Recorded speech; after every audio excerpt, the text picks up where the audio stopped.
setiap orang mengkritik tuh disambung-sambungkan dengan HTI dan FPI.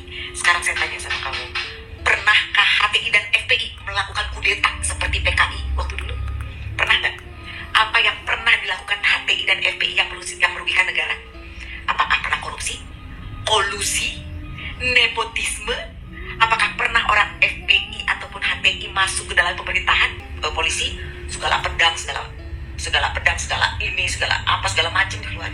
Tapi giliran ijazahnya Jokowi agak dikeluarin tuh Baris Krim. Katanya diperiksa, tapi nggak dikeluarin ijazah aslinya. Ijazah. Jadi jangan bodoh-bodoh amat. Ya kita jadi rakyat Indonesia yang pinter. Jangan fanatik cinta buta.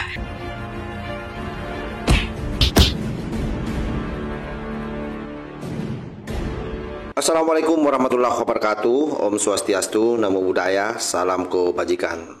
Sahabat-sahabat dimanapun juga berada, ada satu video dari emak-emak itu yang saya cuplikan di awal itu. Luar biasa ya narasinya. Ibu-ibu ini memperjuangkan nasib FPI dan HTI yang katanya selalu dikait-kaitkan dengan isu ijazah Jokowi maupun penyerangan terhadap pemerintah atau kritik-kritik yang mereka lakukan ke pemerintah itu selalu disejajarkan bahwa ini datang dari FPI dan HTI. Ibu-ibu ini sangat keras memprotes di mana seluruh isu serangan terhadap pemerintah maupun terhadap isu ijazah Pak Jokowi ini itu dikait-kaitkan dengan FPI dan HTI. Menurutnya FPI dan HTI bukanlah ancaman bagi negara. Bahkan ia membandingkannya dengan PKI. Namun pandangan ibu ini saya kira sesungguhnya menunjukkan keterbatasan pemahaman atas sejarah dan dinamika ideologi yang sangat berbahaya di bangsa kita ataupun ideologi di seluruh dunia. Oleh karena itu penting ibu ini dikasih paham, diberikan penguatan bagaimana bahayanya ini ideologi HTI dan FPI. Sebelum kita lebih jauh, mari kita lihat dulu cuplikan videonya. Sesuatu yang mengkritik pemerintah pasti disambung-sambungin dengan HTI dan FPI. Saya, demi Allah, saya bukan orang FPI dan saya bukan orang HTI. Cuma yang saya bingung, kenapa setiap orang mengkritik tuh disambung-sambungkan dengan HTI dan FPI. Sekarang saya tanya sama kamu, pernahkah HTI dan FPI melakukan kudeta seperti PKI waktu dulu? Pernah nggak? Apa yang pernah dilakukan HTI dan FPI yang merugikan negara? Apakah pernah korupsi, kolusi, nepotisme? Apakah pernah orang FPI ataupun HTI masuk ke dalam pemerintahan, korupsi duit pemerintah, bikin pagar laut, mengambil hasil dari kekayaan alam Indonesia, dari nikelnya, ngambil sesuatu dari hilirisasi nikel atau segala macam? Apa yang pernah mereka lakukan sehingga membuat kamu itu benci banget sama HTI dan FPI? Kalau ditanyakan, mungkin presiden-presiden sebelumnya tidak pernah membubarkan FPI dan HTI. Cuma Jokowi yang membubarkan. Sekarang saya tanya sama kamu, apa kerugiannya HTI dan FPI itu? Apa? Dan kenapa presiden-presiden lain sebelum Jokowi nggak pernah membubarkan mereka? Yang ngapain dibubarin? Orang mereka nggak ngapa-ngapain. Mereka tuh nggak ngapa-ngapain.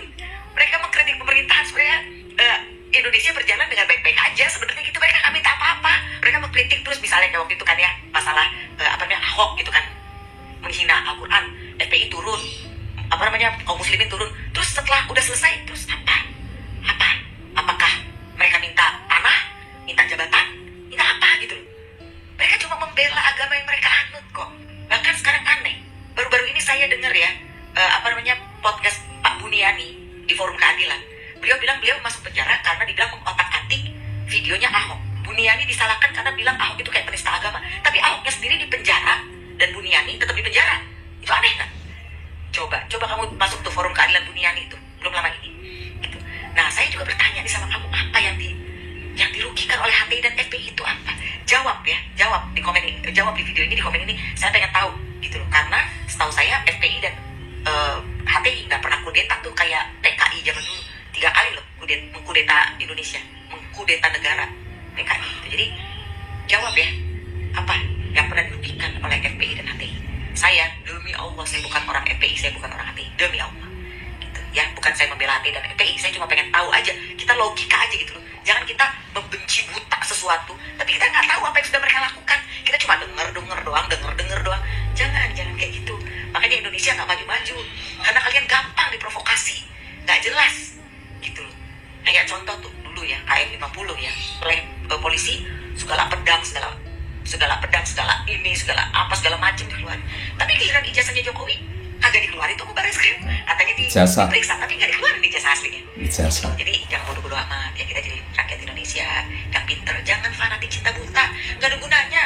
Yang kaya cuma mereka, lu mah miskin terus gitu ya. Oke, thank you. Saya kira jelas ya cuplikan videonya yang kita baru-baru putarkan itu. Nah, ini kita mau kasih tahu ibu-ibu ini ya.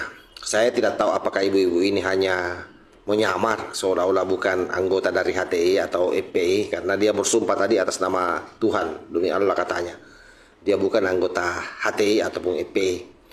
Tapi kita juga susah percaya. Kenapa? Karena bagi orang-orang yang memiliki haluan ideologi khilafah, sumpah-sumpah seperti itu kadang-kadang untuk sebuah misi hanya bagian daripada takiyah, hanya bagian daripada strategi, dan menurutnya itu sah-sah saja. Melakukan satu pelanggaran selama apa yang dia lakukan itu niatnya untuk perjuangan, untuk jihad. Nah, jangan sampai dia masuk membangun narasi seperti ini, itu bagian daripada jihad, sehingga ketika dia bersumpah atas nama Allah, itu juga tidak ngaruh buat dia. Itu menurut perspektif orang-orang yang berpaham haluan dan HTI. FPI dan HTI ini memang tidak tampil dengan senjata ya. Jadi ini penting kita kasih paham ibu-ibu ini. Jadi mereka memang selama ini tidak pernah melakukan kudeta yang secara frontal seperti bayangan sebagian orang. Tetapi bahayanya justru lebih halus karena mereka ini menyusup melalui ideologi. HTI secara terang-terangan mendorong, saya kira konsepnya itu adalah khilafah, sebuah sistem yang bertentangan dengan Pancasila karena menolak prinsip kebinekaan, menolak demokrasi, dan sekali lagi ini sangat berpotensi merusak kebangsaan kita. Sekaligus potensi besar daripada ideologi HTI itu adalah menghapus batas-batas nasional yang telah menjadi pondasi bagi negara kesatuan Republik Indonesia. Itu bahayanya ibu ya. Yang kedua, kalau bicara FPI, meski sering tampil dengan baju moralitas, saya kira kita semua tahu bagaimana berulang kali dia terbukti menciptakan kekacauan sosial, memperkeruh kehidupan kebangsaan, dan menyeret agama menjadi alat politik. Itulah domain daripada HTI. Dan jika ini dibiarkan, maka yakinlah bahwa kedua kelompok ini akan merusak fondasi persatuan nasional dari dalam secara perlahan dan sistematis dan penuh propaganda. Seperti itulah yang mereka selama ini mainkan. Dan perlu diingat ya bahwa Indonesia ini berdiri di atas Pancasila yang meneguhkan 5 prinsip. Pertama, prinsip ketuhanan. Yang kedua, prinsip kemanusiaan. Yang ketiga, prinsip persatuan. Yang keempat, prinsip demokrasi. Dan yang terakhir adalah prinsip keadilan sosial, di mana di dalamnya ada semangat kebinekaan yang menerima perbedaan agama, suku, budaya, dan bahasa sebagai kekuatan.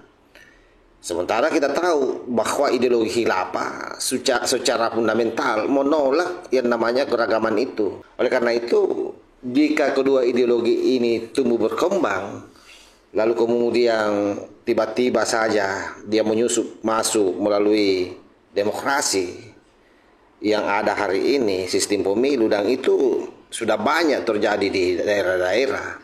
Adalah banyak daerah-daerah yang melahirkan perda-perda syariat Islam.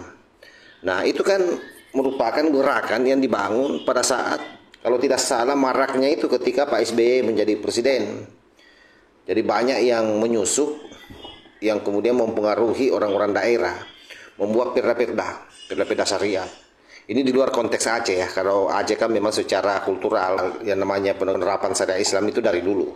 Tetapi banyak di luar daripada Aceh yang tiba-tiba saja mendorong perda-perda syariat Islam. Nah, ini yang dikhawatirkan.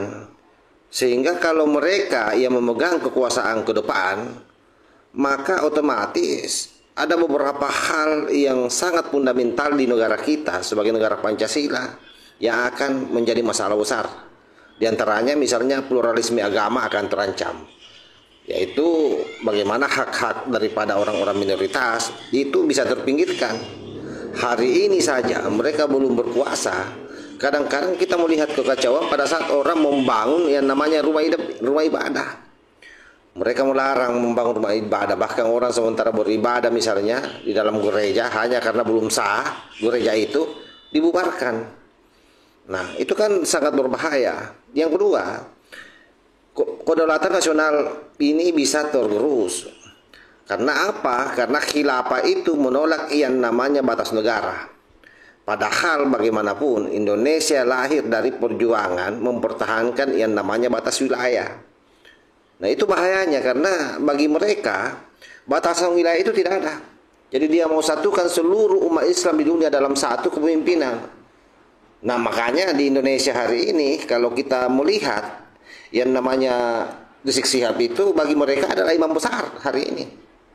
Nah, itu sebenarnya mereka sudah memperlihatkan tanda-tandanya, hanya saja orang masih melihat itu hal yang biasa.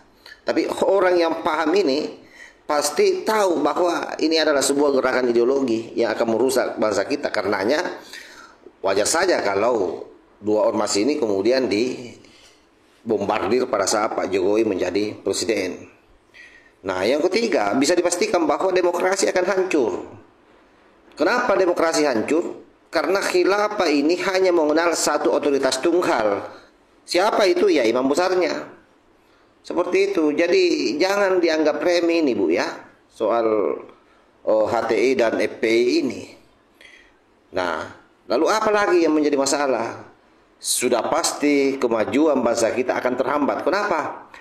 Karena energi bangsa ini akan habis dipakai untuk konflik ideologis, bukan untuk membangun. Dan itulah yang terjadi selama ini. Bayangkan saja waktu pilkada DKI Jakarta dulu, waktu Anies maju, betapa banyak masalah yang terjadi pada saat itu. Oleh karena itu saya kira memang edukasi-edukasi seperti ini penting kita teruskan ke publik, bahwa yang namanya HTI dan FPI ini memang sangat berbahaya. Dan pasti sekalipun sudah dibubarkan oleh negara, dibubarkan oleh pemerintah di masa Pak Jokowi, tetapi saya punya keyakinan bahwa hari ini mereka masih bergerak di bawah tanah dan sudah mulai memunculkan tokoh-tokohnya kadang-kadang ya. Dan bahkan kalau kita melihat di pentas isu ijazah ini, bagaimana terus-menerus ada dua kelompok ini yang memang secara tidak langsung muncul di situ. Ada TPUA yang notabene ini didirikan oleh Rizik Syihab, kemudian ada pengacara yang namanya Ahmad Kosinudin yang merupakan mantan ketua LBH HTI.